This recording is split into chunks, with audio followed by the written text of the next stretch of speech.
Hey, what's up guys, aarava here, and welcome back to the episode of my F1 2019 mod career mode here, driving as Charles Leclerc in his Ferrari alongside Sebastian Vettel as our teammate for round number 10 at the British Grand Prix here at Silverstone. If you guys did miss the previous one, the Austrian Grand Prix, then be sure to go check the one out before you see this one. That was a bit of a mixed bag, really. Started off really well, that episode, and then in the race, the pace really dropped off like it has done in the last 4 episodes. The Ferrari has been a bit mystifying, to be honest, seemingly having some pace one minute and then not the other, and it's just very hard to get your head around it. And compared to Mercedes, they've been improving and improving as of late in terms of consistency for sure, especially with Bottas stepping up to the plate as of late. Of course, last time at Austria, Bottas didn't have the best of times, but as of late, those two have been very consistent compared to us two.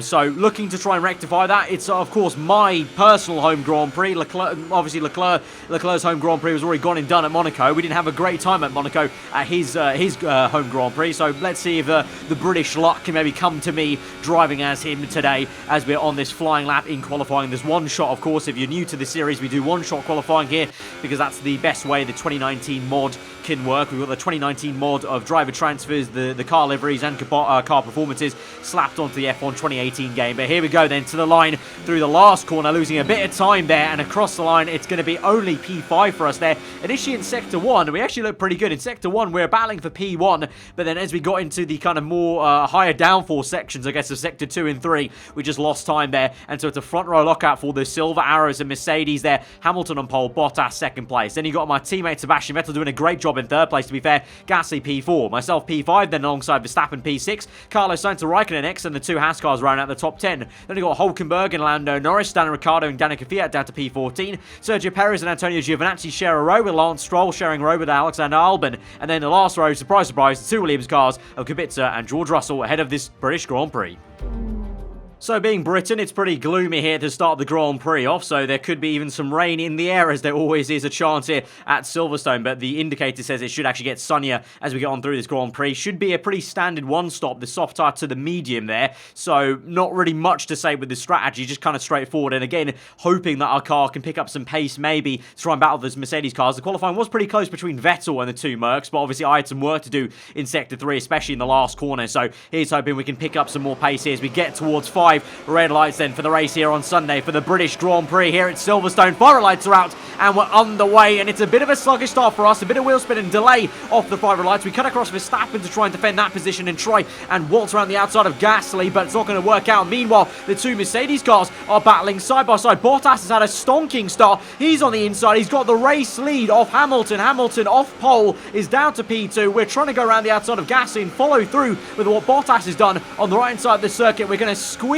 Gasly into the apex there and just about get that up into P4, so it's a 3-4 for Ferrari there as we go down the back straight. There's McLaren Sainz having to go at Verstappen there, Verstappen also having to go at Gasly, so all very close between the two Red Bulls and the McLaren. Meanwhile, now as we move later into lap 1 then, all's calm in my world, but up ahead, look at that, Vettel down the inside, and he's made a striking blow on Hamilton, and he's up into P2, Hamilton down to P3, he's got nothing to answer for it seems like, and so Hamilton really not having a great time here in front of the home crowd, off pole position. He's down 2 places, and it's not even the end of lap 1, so something's going wrong in that car of his, because we're closing up quite rapidly as well, so I don't know if he has an issue maybe, but Valtteri Bottas has already streaked away now in first place and is trying to control this Grand Prix now, probably as we go on. Vettel, let's see and hope he can maybe try and catch him, because if he can try to catch Bottas, it means our car has some pace this afternoon. We'll have to really see about that, but for now we're in a bit of a train with Hamilton up ahead of us and the two Red Bulls not too far off there, so I need to keep wary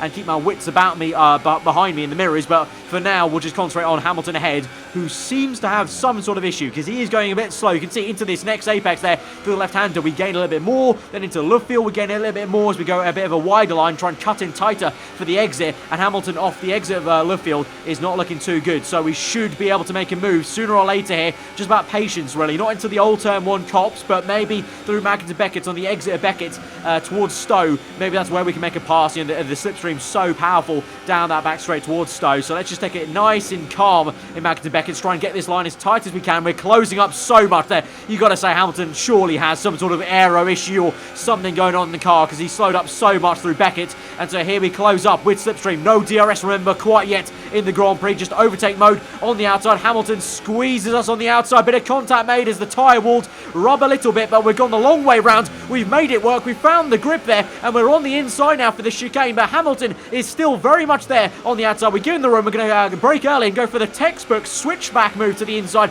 Amazing battling here with Hamilton side by side through the last corner. Squeeze him out though as we go on to the next lap, and we're up into P3. What a battle that is. And oh my god, look at that. That was almost 3 wide there. Unfortunately, the camera cut away. It looked like the 2 Red Bulls were ready to dive one to the inside of Hamilton into turn 1, which would have been quite spectacular indeed. But yeah, it's a 2-3 now for Ferrari, so things are improving from where qualifying put us there. But as we enter Village now on lap number 4, a little bit slow into that right hand, a bit of a lock up and also a bit of understeer kicking in, and oversteer as well for good measure as the tyre wear also comes into play on the soft tyres, and Hamilton is going to have a good run. DRS is activated for him, remember, and the Mercedes car is so strong with DRS, and there he goes down the inside, the silver arrow like a silver bullet down the inside of us on the left-hand side, and we're pushed wide, and Hamilton's going to do his best to try and squeeze us into the apex. We're not going to have any of it, and instead we'll try and squeeze him out on the exit, but he's kept his elbows through, and he's there on the left-hand side. Look at the power of the Mercedes engine pulling him through on the left-hand side, side by side, maybe into cops. He's pulled ahead. We're going to have to try and go to the inside. We made some contact,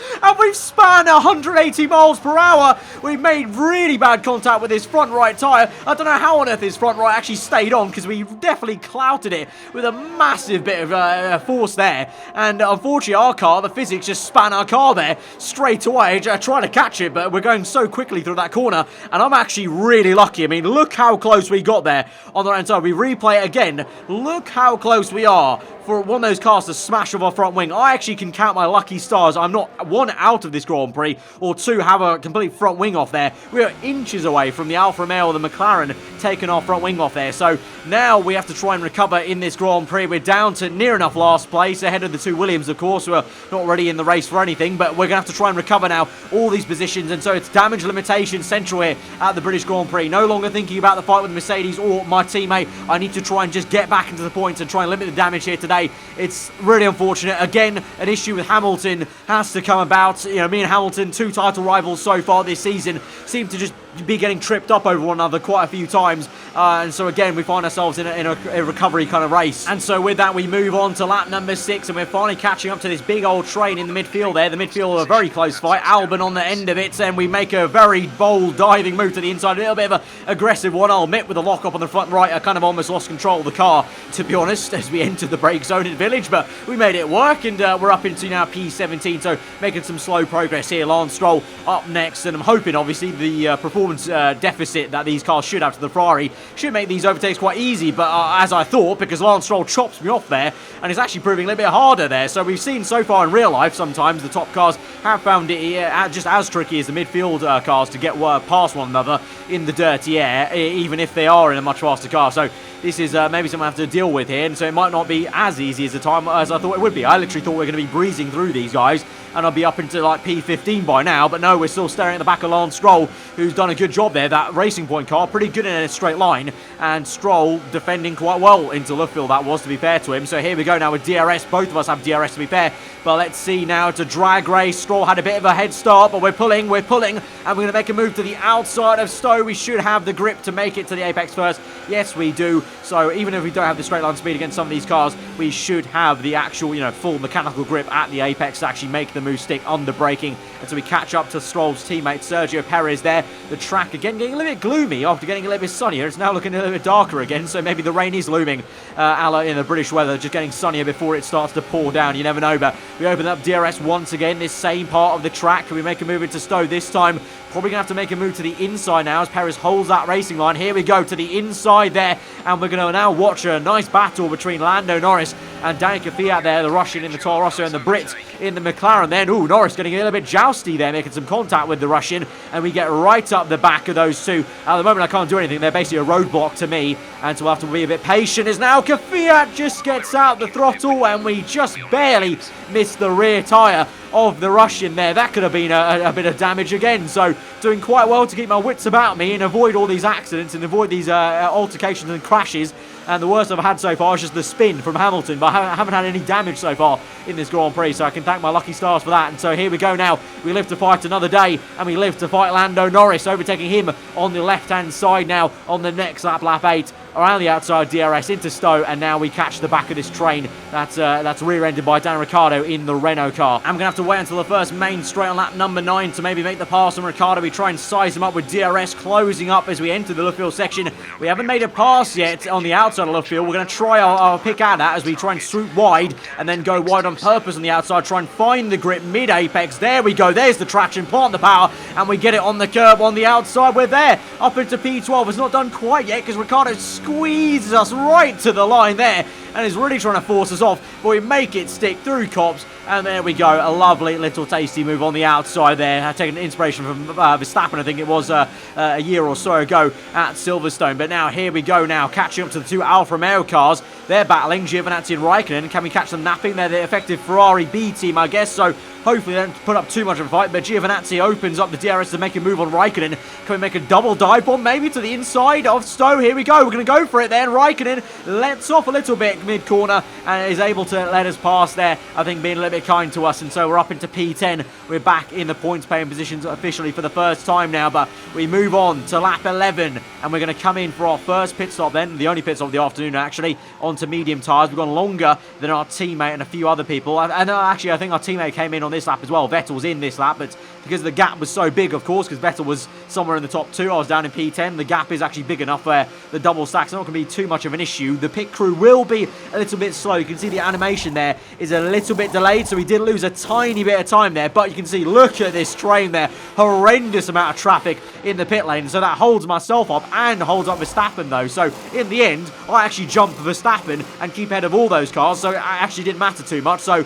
I've just got a free overtake on Verstappen, so he's going to be a little heaved off in the cockpit for sure of that Red Bull Honda. And so despite having had a spin and going down to near last place, I'm now back ahead of Verstappen, who did not have a spin. So all in all, so far, pretty good recovery race actually. We could have an even better one because we come out of the pit lane now just behind Pierre Gasly there. So I feel like we are kind of quite high up here in the standings, although a few cars have definitely jumped the two Red Bulls. So the two Red Bulls have lost some race pace here because there's definitely a few cars ahead of them, like the likes of the two Haas cars and a Renault of Hulkenberg that I think that's ahead of Gasly here. So we're not quite recovered up to where we were, but we're doing a good job. And here we go, a very easy move on the Frenchman then in the Red Bull car to be up into P8. I say easy though, Gasly's going to come back at us into Village as we move on to lap 14 then. He's all over the back of us then. We have to do some defensive work, keep tight on the line, and getting that tight though is not going to help us. That's compromise our run on the exit there. We're also on lower ERS mode to try and save ERS. We're now bumping up to high hot lap mode. It's not going to help us out too much right now because Gasly with DRS is pouncing through to the inside there, and we go a little bit wide also as well, so we don't help ourselves out there, and so we have to stick behind him and be patient and maybe just try and re-overtake him again, probably I would say after Maggins and Beckett's there, because it's such a good section for us. Despite the Ferrari car, as of late, the last few races I've noted that the Ferrari seems to have a little bit less downforce than the Mercedes car. At least I felt like in the races. We're actually pretty good through Maggins and Beckett, especially Beckett's, that right-hander. We're so good to pick up the traction very early compared to these guys. And so as we go through once again, at this point probably saving some ERS and fuel and then bumping up it into higher modes as we try and swoop around, keep it a little bit tight, but we'll get a bit on the grass on the left-hand side. But here we go now. DRS open, and this should be a pretty easy move there. You can see we're on none ERS, so actually we made the move despite not even having any ERS deploying there. So that's how much speed we gained with the DRS and exit there, and we're up back up into PA, and we can try and chase after Hulkenberg. Oh no, what on earth has Gasly done?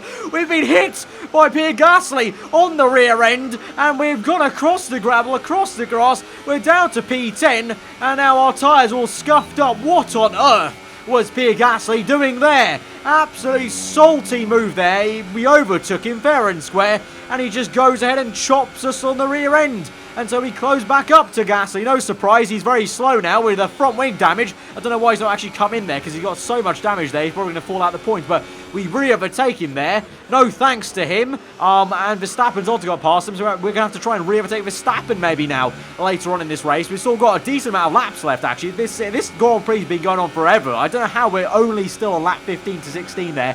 Crazy, but we catch up to Verstappen then. Like I said, we have to try and re-overtake him now thanks to his teammate, but thankfully we actually also catch up to Hulkenberg at the same time, so there may be an opportunity to maybe make a double pass on these two. If I catch, them squabbling too much on one another, maybe I can catch them napping and make a double overtake. But let's see if Verstappen can make a move. Hulkenberg goes defensive there. Verstappen tries it, but Hulkenberg cuts across him there and goes very defensive here. We're going to have a little look on the outside of Verstappen, but we just don't have the front end grip. We try and cut it back in for a tighter line. Doesn't work out either. So we're just going to have to stick with it, really, but I just can't catch it enough to Verstappen to make a move to the inside of Copse here. We're gaining, but just not enough, and flashbacks of the spin we had with Hamilton there stops me from dive bombing Verstappen into that corner. That was never going to work out, so instead we brake a little bit early and let off there. We're going to take it nice and easy through Magnussen and Beckett again. Line up this pass through Beckett's there on the right-hand side, try and get a nice slingshot onto this back straight towards Stowe. DRS open there, a little bit of a tyre dipping into the grass. Here goes Verstappen though on the left-hand side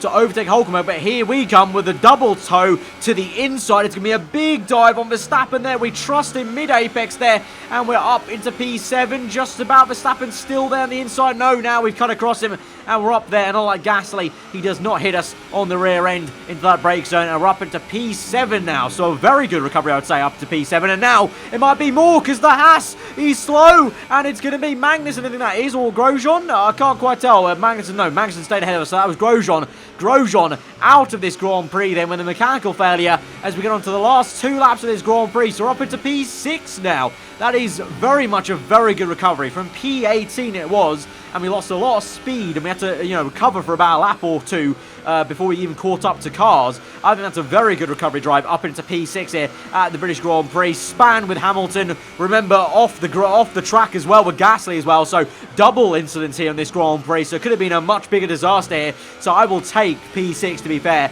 I think that's a true show of character and resilience here at the British GP today. Alright, race over. Take care of the car on the way in.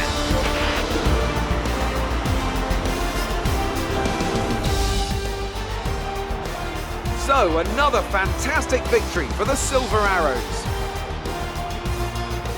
So, Ant, how exactly did they set themselves apart from the pack today? Well, I'd say it's just raw pace, plain and simple. I mean, we could sit here and talk about strategy all day, the overtaking, looking after the tyres, but at the end of it all, if you want to win, you need a package that's got the speed over everyone else, and that's exactly what they had today. So that's a very impressive win then from Valtteri Bottas today. First place, he was second place on the grid, but into turn 1 and the entire village section, managed to battle through with Hamilton and get the race lead. And he's controlled it from there for a dominant win, really. Vettel's done well as well, overtaking Hamilton early to keep that second place. Hamilton recovered actually up into P3 after having issues seemingly with his car, and at one point I'm pretty sure he was actually behind Carlos Sainz, so he's done well to recover, to be fair, but really unfortunate with that spin. I think that was very much a racing incident, but it's still very, very frustrating to have another incident like that in a Grand Prix this season. Sainz does a mega job for McLaren up into P4. They'll be happy with that. Their kind of home GP, of course, for the British team. Magnussen P5, us in P6 ahead of Verstappen, Hulkenberg, Ricciardo, and Perez. Like I said, good recovery drive for us, and it means in the championship it is so close. Hamilton and myself as Leclerc level on points once again, 154 points apiece. 152 for Sebastian Vettel, and then Bottas 143. It is really slowly becoming a 4-way fight. At the moment, it's definitely a 3-way fight, but it soon will be very much a 4-way fight between both Mercs and us both Ferrari cars there. Verstappen, Gasly then left to watch on ahead of the likes of Raikkonen, Magnussen, the usual suspects in the bottom 3 there of Ricciardo and Sainz and Perez. But in the constructors, no change actually in terms of positions, just points change, and it's Mercedes that get a little bit closer to Ferrari there, a lot closer actually. That's probably the smallest gap we've had since the beginning of the season there, really. So it is spicing up very much so as we get through to the halfway point of this season nearly. But guys, if you have enjoyed this episode, be sure to smash that like button. Let me know your thought in the comments below. If you're on your own, subscribe for weekly for all on content. I've been aarava. Have a interesting day. I'll see you guys next time. Goodbye.